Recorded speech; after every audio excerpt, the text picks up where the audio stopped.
So here's our next problem, and it asks us what is the quadrantal angle, or what are the quadrantal angles?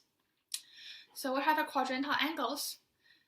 This is actually one of that falls under the umbrella of trig, so like trigonometry. And let me just give you our unit circle right over here. Our unit circle. I'm not going to draw the actual circle because I'm really bad at drawing circles, especially if unit circle is like a regular circle. I guess all circles are regular. Alright, it just depends on how you look at circles. So basically, this is the unit circle. And this is the first quadrant, second quadrant, third quadrant, and fourth quadrant. The quadrantal angles are actually angles that marks the border of the quadrants. So let me draw them. So the angles right over here would be a quadrantal angle. The angles that mark over here would be a quadrantal angle. The angles over here would also mark the quadrantal angle, and obviously the angles over here would mark the quadrantal angle. You might be like, what are the angles? Well, this is basically just the angles that goes like this, like that's for the second quadrant, and like this for the third quadrant, and then so it goes around 360 or 2 pi radians angle over here, or the 360 degrees or 2 pi radians angle over here. Again, they're like angles that goes around one times the circle, and then another half of the circle. This is also a quadrantal angle because it also marks the coordinates, or sorry, it also marks the quadrants of this unit circle. Because those angles marks the quadrant of the unit circle, so they're called quadrantal angles. This is quite easy to remember, and as you can see, this can go on and on and on because you can go around the circle for infinite many of times. So there are infinite number of quadrantal angles. But the most common four are just the one that goes through here, the first one, the second one, the third one, and our fourth quadrantal angle over here.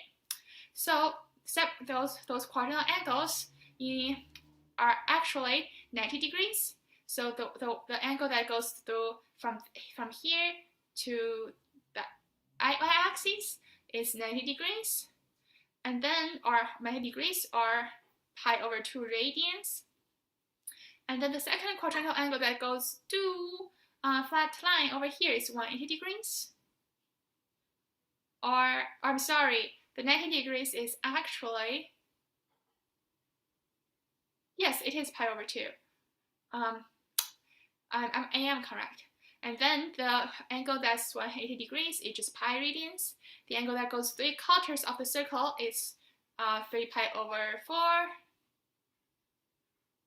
Or I'm sorry, 3 pi over 2 radians, which is 270 degrees. 270 degrees. And the circle, the angle that goes all the way around the circle is 360 degrees and 2 pi radians. Perfect, and these are our 4 most common quadrantal angles, and they're basically just angles that marks the border of the quadrants in standard position or on the unit circle. Nice.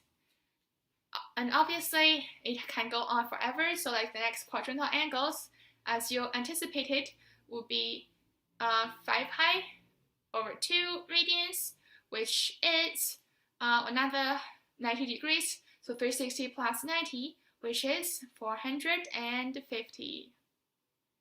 Yes, and this goes, again, this goes on and on and on and on. Yeah, and that's all I'm going to cover for the quadrantal angles. Let me just look at the sample solution over here.